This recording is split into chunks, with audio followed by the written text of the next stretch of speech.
so the last thing I was going to ask you about all that, like, has it made a difference the fact that when you first went on the circuit Yeah. was when actually, and from the time I met you to first doing this public speaking, is when you were plastered all over TV, right?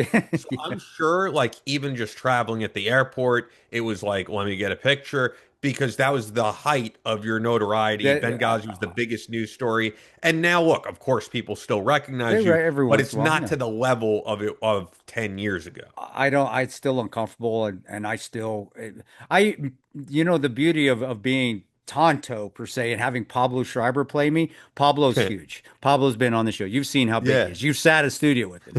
That I get this for that guys to understand. I get this when I'm walking through the airport or walking, I get this. And by then I'm already gone. So Yeah. what, and then they'll look on their phone and my wife's with me. She'll be like, "Hey, I think he recognized you." Because he'll look at Yeah. me But and then is I'll it look is at it them. less stressful now that it's Yeah, not yes. like Oh to yeah, the yeah, yeah. level that Yeah, it yeah. was? Like I'm sure because I I'm sure at that point, for the younger listeners, I think don't realize like it, how big yeah. your name became. And I'm sure I like because I don't know, I wouldn't be comfortable No, you're everyone taking a picture. And now I think it's probably still happens, but it's a percentage of what it used to be. it happens and mostly it's from people who watch and listen to the Sean Ryan show, to be Yeah, honest yeah. with you. It is. But no, I didn't like it. It was always uncomfortable because I didn't deserve it any more than I thought of veterans that I served with. I did. The only thing different about my story is you found out about it there, and that's what again why we do the show. A lot of it is the show is because I want people to know that there are like Kirk Spradley. You got guys out there that have done things just as remarkable, if not more, and you've never heard of them before. So, but to answer your question, yeah, it's nice. I like to. I'm not a public figure. I'm not someone that anything special. I did my job. I do believe have great intestinal fortitude and strength. I think my life has shown that more so than some, more so than most. That's not a special characteristic. That's just I was raised that way from a picker, an immigrant grandfather from Mexico and grandmother, and my father who was raised very, very poor. Um, but that's just how I was raised. That's not a special trait I was born with. So to be honest, yeah, I do. I do just being normal. And that's what I say. That's why I live where I live.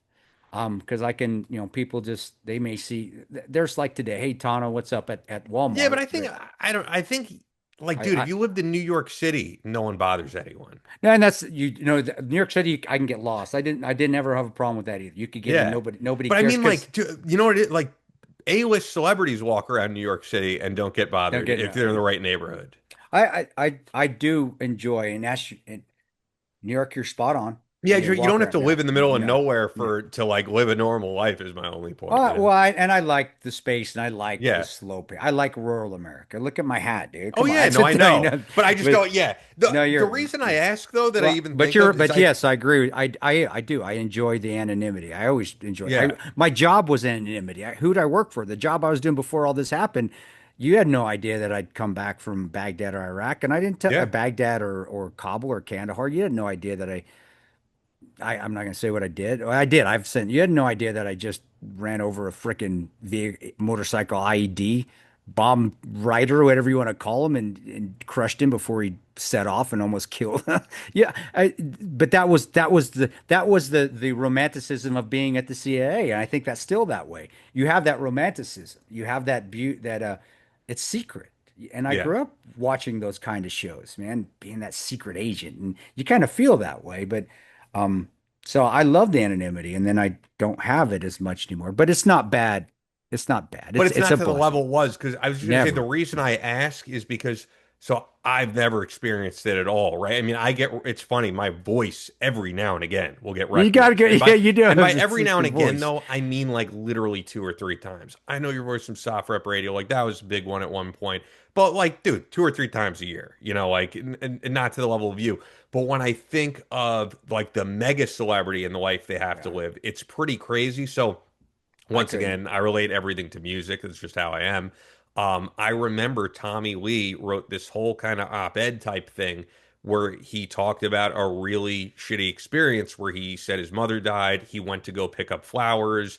And the person was like, dude, I'm a huge fan. And they wanted to talk about Motley Crue the whole time. And they're like, can I take a picture? And he's just like, dude, I'm picking up flowers for my mother's funeral. Like, I don't want to take pictures right now. Yeah. And he wrote a whole thing where he was like, people will say, and I understood where he's coming from. Some people will read this and be like, "Wow, Tommy Lee's a dick," but I understand where he's coming from in this. And he's a dick on other things, but not on this. He said people will say like, "I went to go see you live. I bought your albums, and then you'll run into me, and it'll be like, man, I supported you. Like you owe it to me to give me an autograph, take a selfie." And he's like, quite honestly, I don't owe it to you. No. He's like, I owed it to you to make music that you enjoyed, but like I don't have to take a picture with every single person who comes by me, especially when like I'm picking up flowers for like the worst possible At the thing that worst could possible happen to time in me. my life. I Yeah. have no interest in meeting with a fan right now. And like for the average person, they'll go, "What a dick." But you've never experienced what it is to be on that level of fame And that's, where every two yeah. seconds of your life since being a teenager, everyone wants to take a picture. And now more so because that was before everybody had a phone in their pocket. And so, yeah, like I know people will go, "Well, you signed up for this gig." Not really. Like, I don't think anyone knew how crazy it would be at this time. Unless you become famous right now, like, I don't think a guy like Clint Eastwood signed up for that. He No. necessarily, you know? So, And, you're right. Now I'm not. I've never be the Tommy Lee, Motley Crue level of famous ever, and I don't ever want it, but I never will, so I don't have to worry about it. But also you got to remember the people that also come to me. It's a little bit of a different audience because sure. you're having people come up that love the military, love veterans, try to be respectful and to veterans. It is a little bit different. So But I'm you even getting. said, I think it was with Holly McKay, you even said in that piece where it was the woman who came up to you and Yeah, that's said, "Thanks happened for speaking your twice. truth." But you said at that time, I remember you saying in the piece, you were like, "I didn't even want to talk to anyone." I didn't, and that's just good Lord say bringing somebody in there to say something to me when I just and I it was going and like I of course I'm not Tommy Lee because if I was Tommy Lee I couldn't walk through the airport let alone but I'm walking through the I'm walking through DFW and I mean the hat's down to here just leave me the fuck alone my headphones are in when the headphones are in you leave people alone at the airport that's an unspoken rule headphones are in leave them alone I'm walking in I'm pissed I'm angry things are things blowing up at home. I mean, they're destroyed. I destroyed them at home. And I'm got to go to another event. And I'm just running coast to coast from event. So I'm just trying to catch a plane to go somewhere else to talk, to try to inspire somebody while my life's going down the toilet. But I needed that. And we see signs from God. God's signs come into our life all the time. We just don't Yeah. see them. We don't try to. And if you take a second and look, and that's honestly what happened. It was actually, I think I was heading home for a little bit of like a day break or something. I didn't have much, and I was thinking about killing myself, and it was don't stop talking, don't stop telling the truth. I believe you.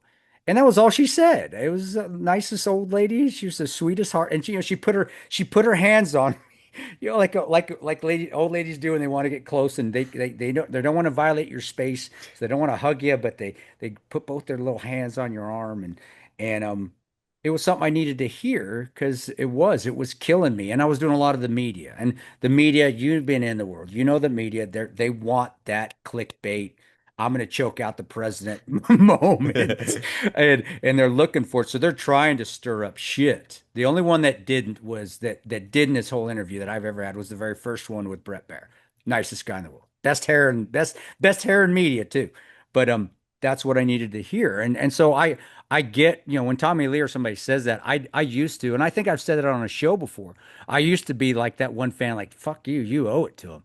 But then after doing even just a tenth of what they do and being recognized a tenth, I understand that now. I never will say that again, ever, ever, because it is hard. And you're going through things in your life and you're still just a normal person. You're a normal dude that goes through hard shit and things affect you. And money doesn't make up for all those traumatic emotions that you go through.